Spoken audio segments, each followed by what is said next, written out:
Hey there and welcome back to our channel.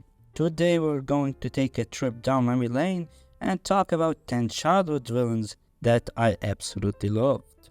From animated classics to TV shows, these are the characters who always kept things interesting for our beloved heroes. So without further ado, let's jump in. Everything will be fine. First up, we have Dr. Doofenshmirtz from Phineas and Ferb. Since I'm getting nowhere with the older tri-state population, maybe I should go for the younger demographic. I mean, what can you hate about this guy? He's got a cool intro. Doofenshmirtz Evil Incorporated!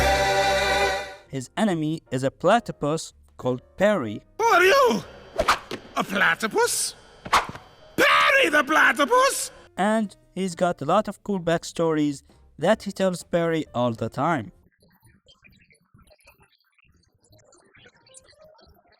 Also, he invents awesome stuff that accidentally saves Phineas and Ferb from trouble most of the time. And now we have a 2-ton ball of tinfoil traveling 200 miles an hour directly at us!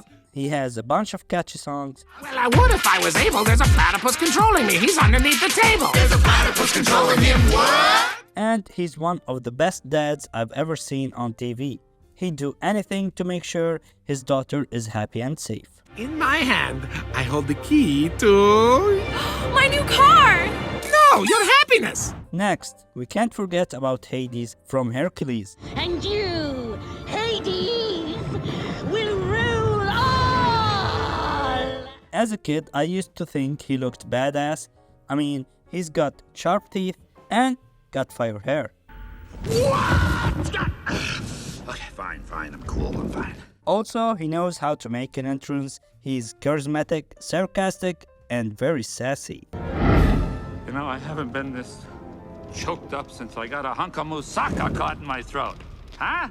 And of course, he's gonna be evil. I mean, Zeus was chilling in the clouds while he had to rule the underworld. How are things in the underworld? Well, they're just fine. You know, a little dark, a little gloomy. He's also surrounded by idiots, so most of the time his anger was understandable. And you are wearing his merchandise! In addition to the voice acting that was impeccable and made me love the character even more. We forgetting one teensy-weensy but ever so crucial little tiny detail. I own you! Then there's Scar from The Lion King. Life's not fair, is it? I used to hate him as a kid, but as I grew up and watched the movie more, I started to like him. Yes, he's an asshole for killing Mufasa and tricking Simba into believing he did it. Simba, what have you done? But he looked pretty cool while doing it. He had an awesome scar, just like his name implies, and he was pretty dark. Kinda the perfect villain. I killed Mufasa. And just like Doofenshmirtz, he's a good singer. A shining new era is tiptoeing nearer. And where do we feature? Just listen to teacher. He's also very sassy and dramatic, which makes me like him more. Temper. I wouldn't dream of challenging you. Also, we have Dr. Draken and Chego from Kim Possible. If you just tell me what to do, I could do it. What did we agree on? I don't touch anything. Yeah. This show was one of my favorite cartoons as a kid, and Draken and Chego were my favorite villains in the show. Perhaps we should get the manual. Gee, you think? Draken was blue, funny, smart, and had a nice shampoo song. Lather it and obey. It's time to wash our hair today. You may think I'm a villain, you, I'm just chilling. While Chego was beautiful, athletic, and had glowing green hands. Yeah, we got the time monkey. Woohoo, yay for us. But we need a plan. A smart plan. A perfect duo to run the world. What's the point of ruling the world if you don't stop to smell the roses? Well, all I can say is, Then there's Ice King from Adventure Time. Do you like me? Of course I do, you old jerk. I always felt bad for Ice King because all he wanted was to have a friend and be loved. Why are you doing this, Ice King? Why? Well, because I love you guys. But you don't love me. His brain was corrupted from wearing that crown. He's just a lonely man who suffers memory loss. Love me! Stop acting crazy! I just want to be loved. Also, before becoming Ice King, he saved Marceline's life when she was young from zombie slime creatures, which led him to lose his mind. Feel awesome? I love you, Simon. I love you, Gunter. In later seasons, he stops kidnapping princesses and becomes friends with Finn and Jake. It's adventure time! I'll save you, princess. Let's have babies, princess. So he will always be one of my favorite Adventure Time characters.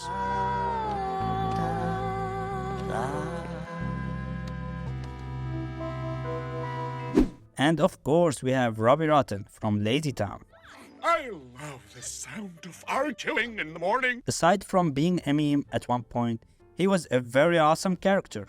He's very good at being lazy and wants everyone to be as lazy. Lazy Town is the laziest town on the planet. And I'm gonna keep it that way. He tried all kinds of tricks and cool disguises to achieve his goal, but always failed because of apples. I was king of doing nothing. He seems like a pretty chill dude to hang out with, spend hours playing video games, watching TV, and eating pizzas. Hello, Cookie Boy. Now I'm not alone anymore. Let's play. Of course he's gonna be on my list, because at the end of the day, he is number one. We are number one. There's also Yzma and Kronk from the Emperor's New Groove. Ungrateful little worm think he is. Does he? A little to the left. Yzma was evil, but most of her potions turned people into animals. Hey, I've been turned into a cow. Can I go home? You're excused.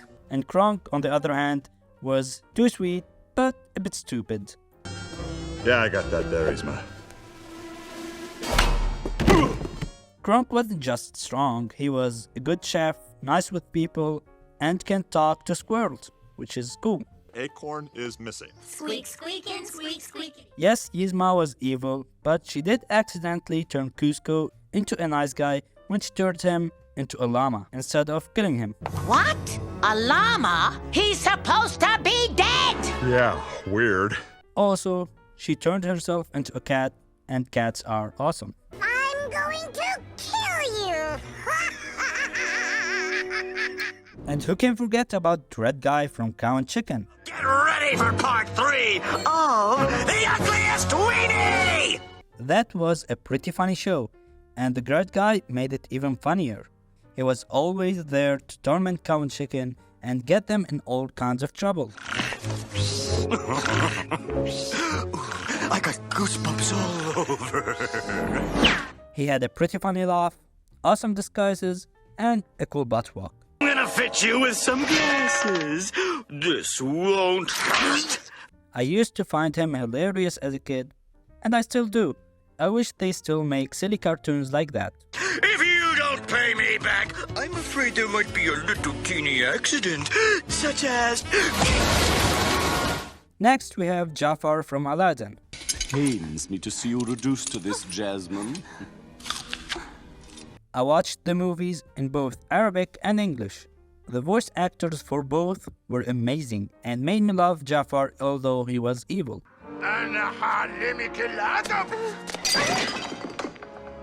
Just how need I go on? Take it from me. He had a great character design and looked so cool as a human, a big red genie, and a big scary snake. Universe is mine to command, to control! Jafar was evil, but come on, he's being bossed around by a pretty stupid man. Of course he's gonna hate his life and want to take over the crown. My order. Finally, you will bow to me. And finally, Akou from Samurai Jack.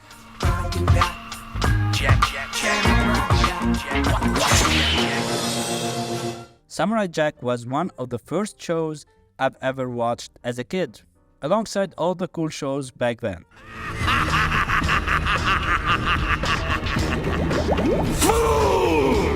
So the shape-shifting master of darkness, Akou, was one of my first introductions to the concept of villains, and he will always be one of my favorite cartoon characters ever. I wish there was someone who can dispose of my problem. His design was perfect and full of emotions.